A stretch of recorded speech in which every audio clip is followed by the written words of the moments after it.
My wife broke up with me when I lost my job. She said, "You're nothing without money."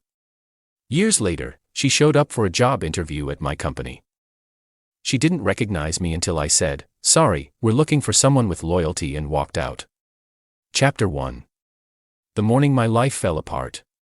The morning I lost my job started like any other.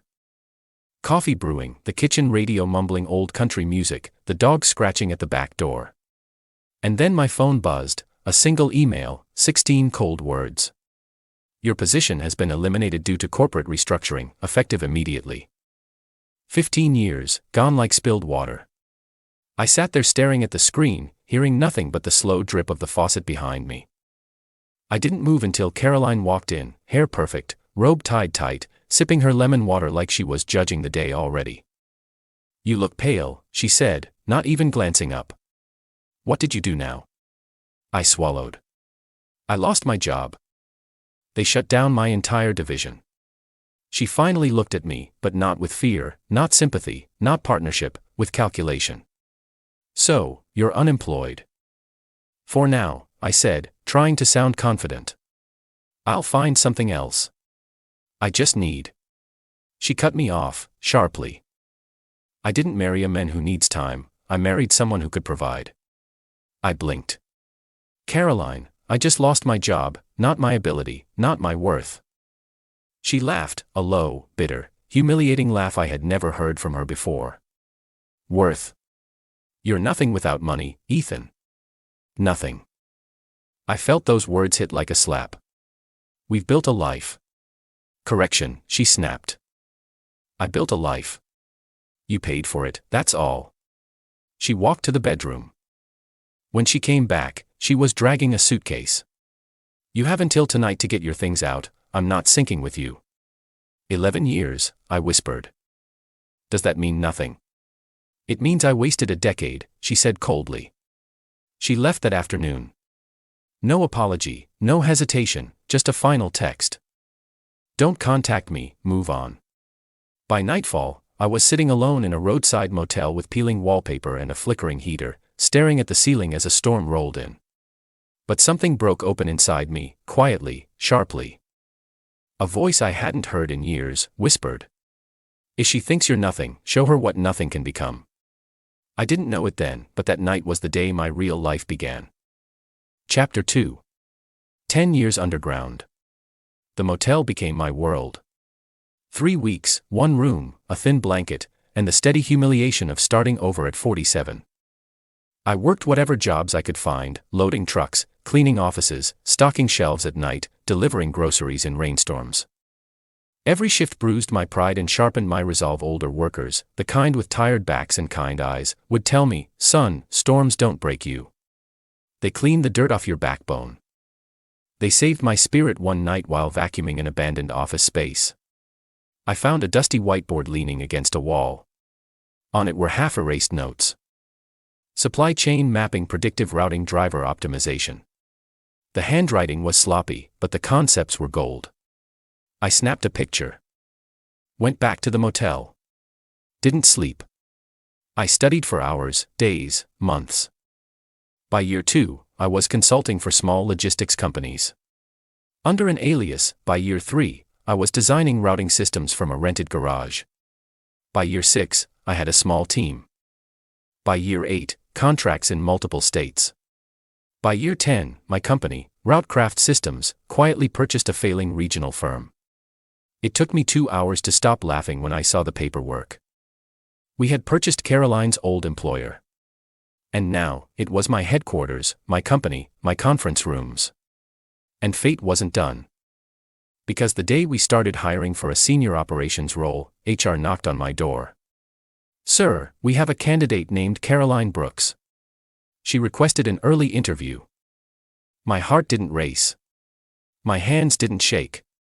I simply said, "Send her in." She walked in like a woman who had been hit by life more than once. Hair shorter, clothes cheaper, smile forced. She didn't recognize me, not even slightly. "Good afternoon," she said politely. "I'm here for the operations role." I gestured to the chair. "Tell me about your last few years. What followed was the most brutally honest resume I'd ever heard. A second marriage that collapsed jobs, she couldn't keep debt, isolation, a streak of bad choices she was finally acknowledging. But she framed everything as victimhood. Not once did she say the word responsibility. Not once did she say loyalty. Then I said, "Caroline, look at me." She finally did. Her breath caught, color drained from her face. "Oh my God." Her voice cracked. "Ethan." I didn't blink. "Hello, Caroline." She started crying immediately. "I didn't know if I had known this was your company." I raised a hand. "Exactly." She froze. "You only care who I am now because you want something." Her tears fell harder. "I made a mistake." "No," I said quietly. "You made a decision, and you repeated that decision for years." I stood, walked to the open door. "Caroline." She looked up with trembling hope. "We're looking for someone with loyalty." Her face collapsed, and I left her sitting alone in that glass room, exactly the way she left me years ago. But fate wasn't done with her. Not yet. Chapter 4. The day she returned with empty hands. She didn't go home. Security said she sat in the lobby for nearly an hour, staring at nothing. As I left the building at sunset, she ran toward me. Please just listen. I have nobody left." Her voice wasn't manipulative anymore. It was the voice of a woman standing at the edge of a cliff. "My second husband left me. My family cut ties. I lost my apartment. I haven't had utilities for a week." She swallowed hard. "And I deserve it. All of it. I destroyed the only person who ever tried to love me." For a moment, just a moment, I almost felt sympathy. Then I remembered her suitcase rolling across our hardwood floor.